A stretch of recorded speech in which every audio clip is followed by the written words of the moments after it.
السلام علیکم ورحمۃ اللہ وبرکاتہ۔ بسم اللہ الرحمن الرحیم۔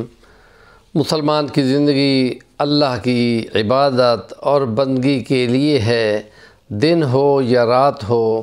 اس کے لیے فرمایا قُلْ إِنَّ صَلَاتِي وَنُسُكِي وَمَحْيَايَ وَمَمَاتِي لِلَّهِ رَبِّ الْعَالَمِينَ۔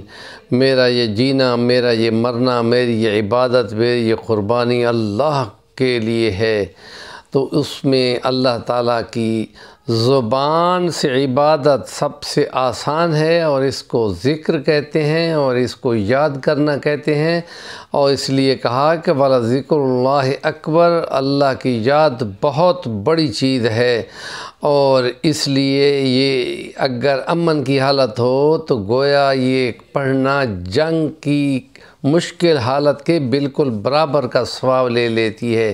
اس لیے مسلمان جب بھی سونے لگے تو جب وہ وضو کر کے سوئے، دائیں کروٹ پہ سوئے، تو پھر وہ یہ ایک دعا پڑھے۔ تمام احادیث کی کتابوں میں یہ درج ہے، اور اس کے بعد بندہ جو دعا بھی کرے گا قبول ہوگی، اپنی بخشش کی دعا کرے گا تو قبول ہوگی۔ تو کیوں نہ اس کو بندہ معمول بنا لے۔ آنکھ ہر مسلمان کی رات کو سوتے ہوئے کسی نہ کسی وقت کھل جاتی ہے، آنکھ کو کروٹ بدلتے بھی کھل جاتی ہے، تو یہ کلمات اگر گنے ہوئے کلمات ہیں پڑھ لے تو کتنا ثواب ملے گا۔